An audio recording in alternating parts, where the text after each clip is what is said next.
have such good, fond memories of that London 2012 Paralympic Games. What a team. Team Australia, they go in lane number 2.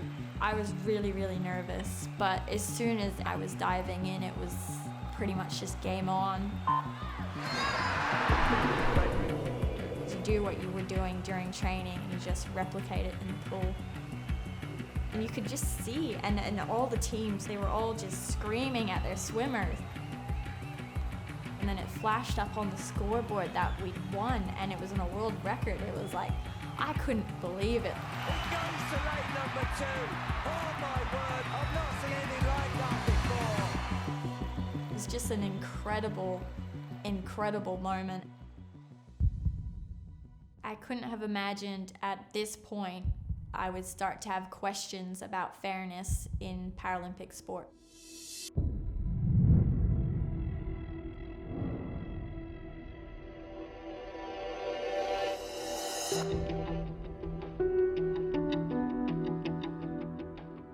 The Tokyo Paralympic Games are set to kick off next week, championing diversity and inclusion in sport and elite athleticism.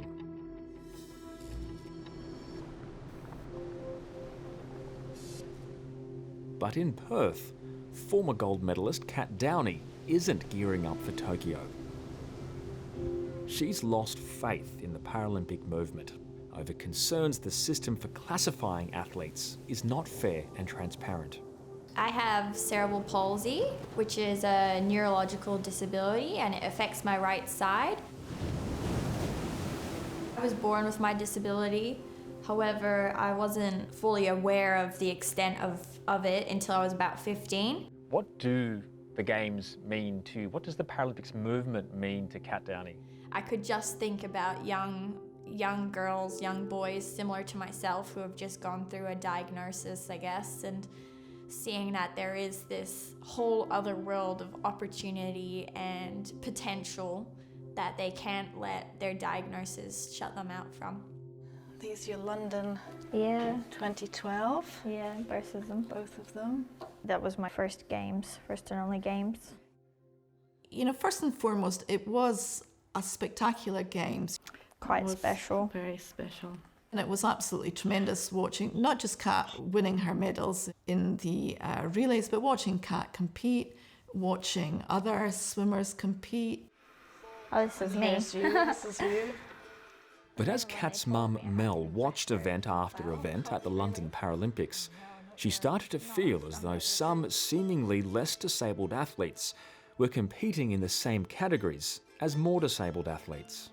I would just say that watching one race just made me think that, you know, there's something isn't quite right here. Then other situations where very young kids, you know, very young school kids were beating very experienced athletes with different disabilities. It really was just me sort of thinking, well, what is this, what is behind this classification system? How are these athletes being grouped? Mel wondered if it was possible some athletes could be exaggerating impairments to gain advantage, and after London, she started asking questions about it. What was your observation of how management was responding to her concerns? They started taking me aside at swim camps and saying, you need to control your mother, you need to placate your mother, you need to tell her to stop doing what she's doing. At these points, I was 16, 17, 18. It was sort of like a slow snowball effect that sort of gradually turned into something very nasty and very, very awful.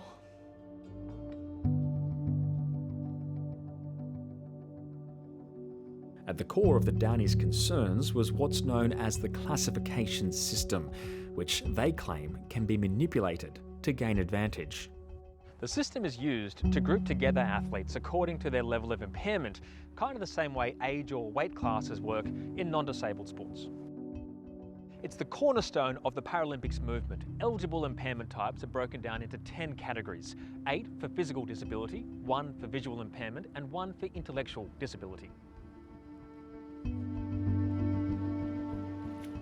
In swimming, for example, the classification range is set from S1 in freestyle for most physically impaired to S10 for least impaired. The system is different for each sport, but the aim is always the same: to make competition as fair as possible.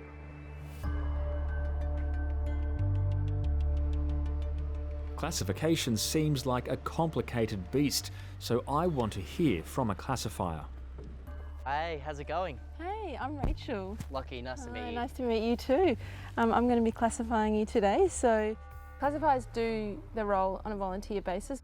Most sports have classifiers that are what we call medical classifiers. So that's that's what I'm under, and they're generally physios or doctors. Tell me a bit about how much you hand cycle and how long you've been cycling for. Yep. The first component is an assessment often in a room that's private, and it's with a panel of classifiers. There's some talking discussion of the person's experience of the sport and their injury. Keep your arms like that, and then we're going to bring them back up, but a bit of resistance against me. Yep. Then there's also a really important other part, which is seeing the athlete performing the sport. Just make sure the tyres are on properly and they're tightened enough. So if an athlete was placed in the wrong class, which is a very rare occurrence, then it means that they might have a more challenging experience, or it might mean that they might dominate a field and be able to perform better than the rest of the athletes in that field. I want you to show me 100% that you're competing. Go for it. So you're giving me your best effort. Have fun. I'll also ask him to do some things like slow down and manoeuvre. Intentional misrepresentation, it's when someone purposefully does not behave in the way that is their usual function, and that means that they'll often be aiming to get in a class where they can be more competitive and do better. Now, Lockie, can you go any faster? So when we're looking at classification system, I think that it can be manipulated, but I don't think it's too easy to manipulate. But I think for the majority of athletes and for the majority of sports, it is a system that is working well. Rachel admits that cheating is possible, but believes the vast majority of athletes are placed in the correct categories. But Lockie thinks classification is less foolproof. I do think it would be easy to cheat the system. You can fake your functionality, you can fake how you do things in front of the classifiers. It's so easy to do. I've heard of athletes doing it before. Classifiers have a difficult job. Assessing impairment levels isn't as simple as weight or age categorisation, but athletes have been able to cheat the system. At the Sydney 2000 Paralympic Games, the actions of one team shook the classification system to its core. Spain's intellectually disabled basketball team crushed all opposition and claimed the gold medal.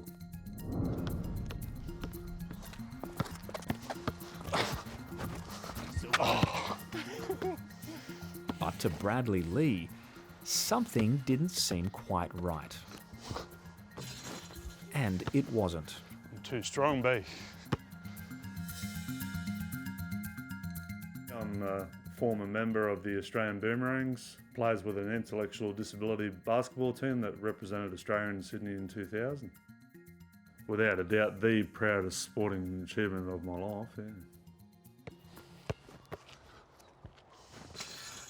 I wanted to ask you about your observations of that Spanish ID basketball team. They were just absolutely disciplined. They were completely professional in everything they did.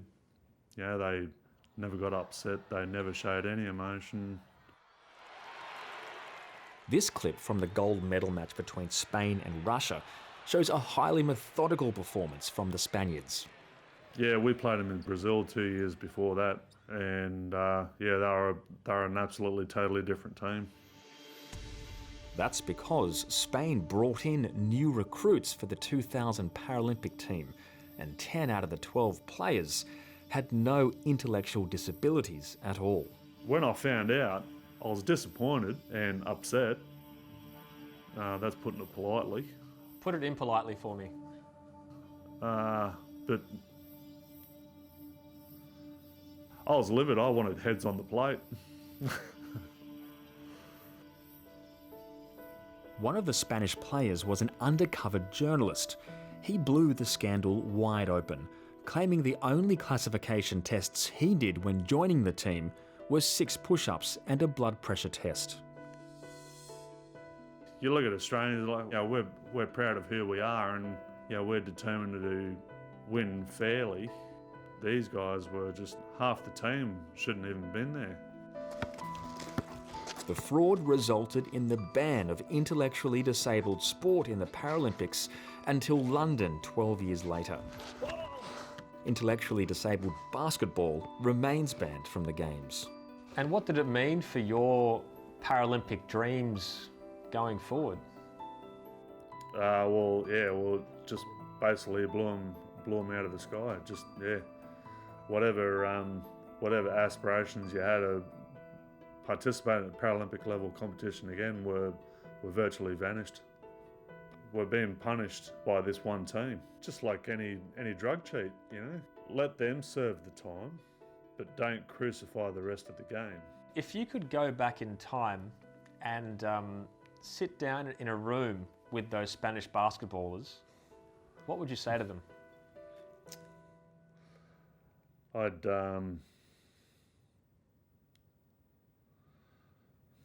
probably call them a bunch of selfish arseholes.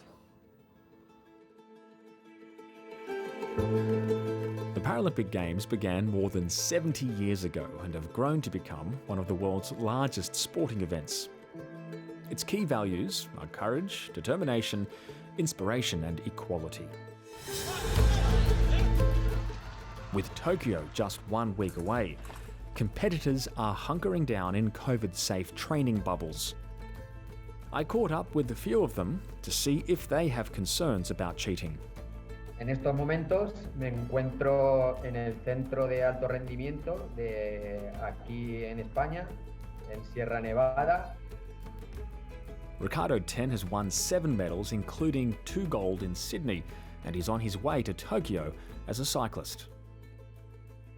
Cuando te clasifican en una categoría, el que tengas un perfil alto o el que tengas un perfil bajo dentro de esa misma categoría marca la diferencia de poder optar a grandes resultados a no poder optar a resultados. Y después, con la intencionalidad de intentar engañar a los clasificadores, pues la verdad es que se han dado casos, ¿no? El ganar supone reconocimiento, supone también, pues claro, ahora sobre todo que ha evolucionado mucho el deporte paralímpico, beneficios económicos y bueno, pues yo creo que la gente que miente. Marcus Rem is a German long jump champion. There was often the question, how can we go into this category? But the correct question would be, is this the right category for me? Or do I just want to join there because then I could win a medal? But this is a problem. I mean, people trying to cheat if there's a result for them. Being an Olympic or Paralympic athlete can be a financial struggle, but not if you win. In the US, Paralympians now receive the same medal bonuses as Olympic medalists, more than $50,000 for gold, $30,000 for silver, and $20,000 for bronze. And Paralympic superstars attract lucrative sponsorship deals. Her legs will need to be amputated. Like 13-time gold medalist Jessica Long, who featured in this Toyota Super Bowl ad. There are claims the financial rewards are creating more incentive for people to cheat the system in order to win gold. Something Jessica Long has herself spoken out against. In the lead up to Tokyo, she's called out a cheating epidemic that she says is ruining the sport she loves. A raft of athletes have also quit, citing classification as their reason, like British former world champion Amy Marin, who said there's a long way to go before it becomes a level playing field. But is there any evidence that people are gaming the classification system, or is it just rumour? During your career, did you see attempts to manipulate classification? I confronted somebody who quite proudly said that they took cold showers before classification. Cold showers for cerebral palsy athletes means that your conditions are intensified, they're worsened. I saw management making athletes with neurological impairments do giant test sets. What would, say, one of these tests do to your performance, for example, with your disability and then going into classification? 2 hours of physically intense training would make you weaker, would make you less coordinated. You would certainly appear far more disabled than you would if you hadn't have trained that before. Kat says she saw people use impairment assistance during classification, like wheelchairs and canes, when they otherwise would not be needed. That means that the classifiers have to tick a little box that says that you required assistance. Yeah, so I got these text messages in 2014 from a teammate. This is the first time that I had somebody openly sort of admit to it. And he said, well, a lot of people say unfair classification is for the benefit of the team. It's gold medals. That's the reality, but not what it should be. He said that one of the management staff told me to do a lot of things and I didn't want to piss him off by not doing what he asked. But yes, I have done it. I was too naive to think it was a bad thing. And he said, unfortunately, that's the culture of the sport. Look at cycling. People say you can't win the Tour de France without drugs. It's the same thing. Kat says the person who sent those text messages is still involved in swimming. Which is really alarming, again, that they have just allowed him to continue to be involved in the sport. Dateline spoke to former and current athletes who told us they've seen and heard of athletes intentionally misrepresenting their disabilities. We heard several claims that athletes take cold showers or roll in snow to tighten muscles, or that they overtrain to weaken their abilities. Some mentioned taping limbs to reduce mobility, and we heard claims at least one athlete has faked an entire disability. But many are reluctant to speak on the record. Because we still haven't reached that equality, people find it very difficult to discuss that people with disabilities can also be people who cheat. But Kat says there's another reason why people stay quiet about it. Everyone feels like there will be repercussions if they do speak out about it. Swimming Australia asks athletes to sign classification agreements, which includes an obligation to not speak about other athletes' classifications. Some of the repercussions I got from speaking out about this, I lost positions on teams, I lost funding, I lost friends, I lost coaches, I eventually lost jobs from this. How can you know that it was connected to your push for more transparency? My mother received an email saying that if she doesn't stop, my career will be affected. Kat was training at the Institute of Sport in Canberra. Weeks before Tokyo trials, she says she was verbally told her scholarship was terminated because she was unlikely to win a medal. She claims she never received an official reason for the termination. Kat Downie has now retired from swimming. I had lost my passion. I had lost the love for it. It got to that point where I couldn't sacrifice any more of my mental health, my physical health for this sport, because it wasn't the sport that I fell in love with. It wasn't the sport that I wanted it to be anymore. Dateline contacted Swimming Australia, who refuted all of Kat Downie's claims. They said the organisation abides by the current classification process. The extensive process is undertaken by an independent classification panel, medical professionals and experts. And any suggestion that Swimming Australia is aware of misconduct relating to intentional misrepresentation is refuted in the strongest possible terms. We also contacted Paralympics Australia, who said whilst they're aware of a minuscule number of cheating allegations, no claims have been supported by substantive evidence. They said Paralympics Australia has never condoned cheating, has no knowledge of misconduct related to classification. Any claims to the contrary are refuted in the strongest possible terms.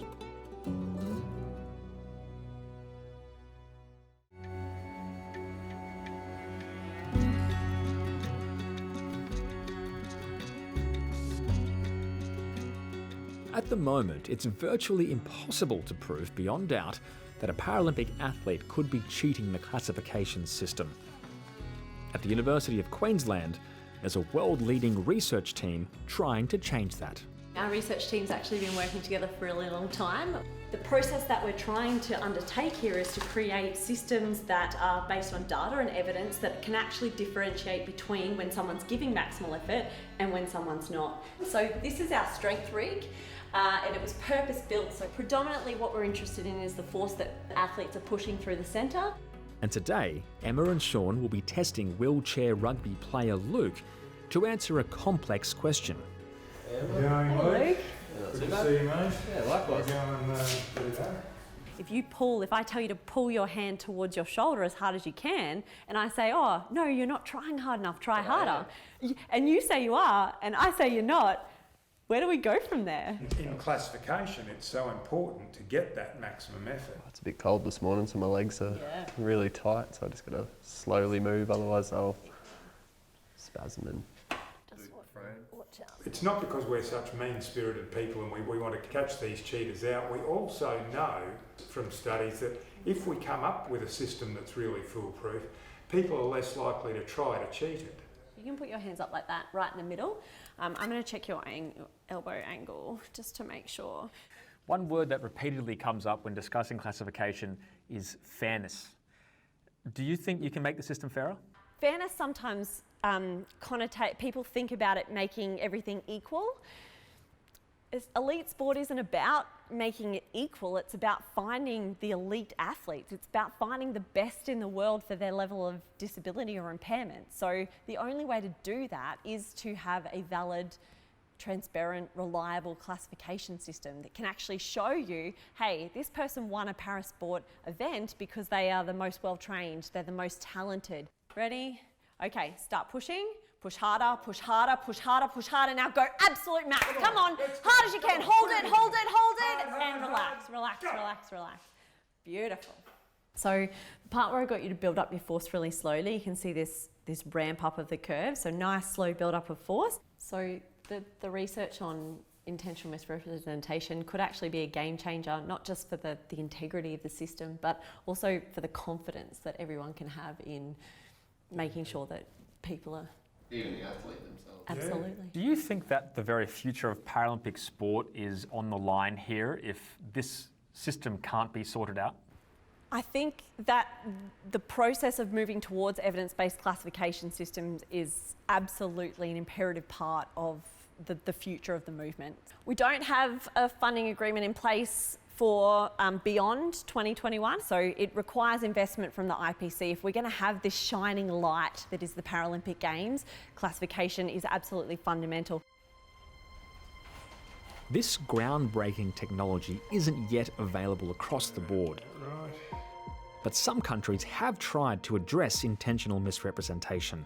Thank you to the committee for looking at this issue, because I think... In 2017, a UK government inquiry heard allegations of cheating were still common in Paralympic sport, and athletes faced repercussions for speaking out. We need to absolutely ask this question, whether it's fair and whether it's transparent, whether athletes have the ability to make an appeal, and whether they can do that in an open and a tolerant forum.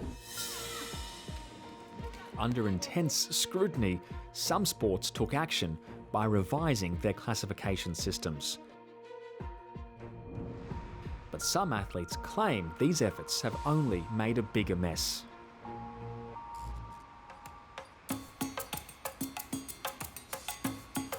Swimming, it's my life. It's the most important thing that happened in my life. Andre Brazil, gold medalist in 2008, gold medalist in 2012. The 32-year-old goes in lane 2. When I was a child, I had polio, and now I had a short foot with a short leg on my left side. When I'm in the pool, I feel like a predator. When I'm thinking about that, the first Paralympic Games, in my mind, I just remember my mom and my uncle at the ground just give me that family power to win.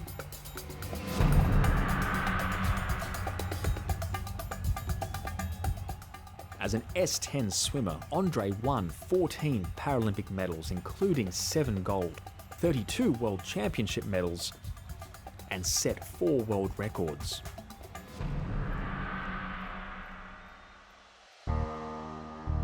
In 2017, World Para Swimming changed the way athletes are classified using an eligibility scale of 0 to 300 points.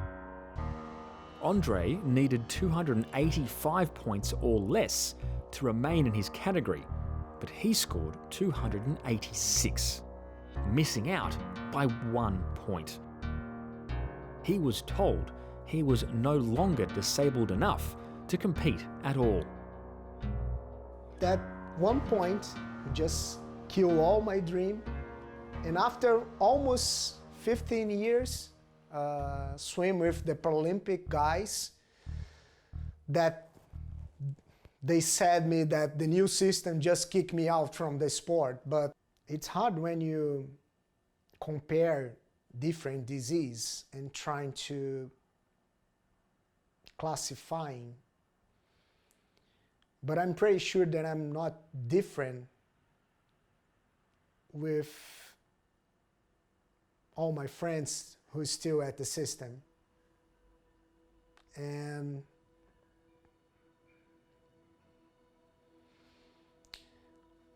what the classifier is just show me as a human being.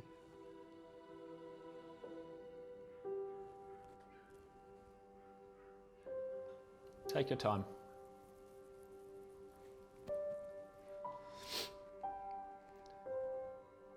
They just show me that I'm nothing. It's almost 2 years. By the way, it's 2 years when I was classifying. And I'm still working with my therapist and by myself how mentally stand up and keep moving.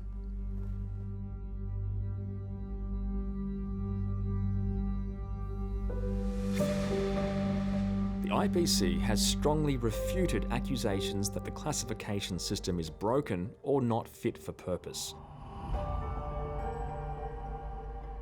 Dateline reached out to them for comment, and they told us Andre's reclassification was confirmed by 2 independent panels and a Board of Appeal. Legal proceedings are ongoing. The IPC says classification is designed to ensure consistency across the Paralympic movement, and it's continually looking to improve the system. And when it comes to cheating, they say they take all claims seriously.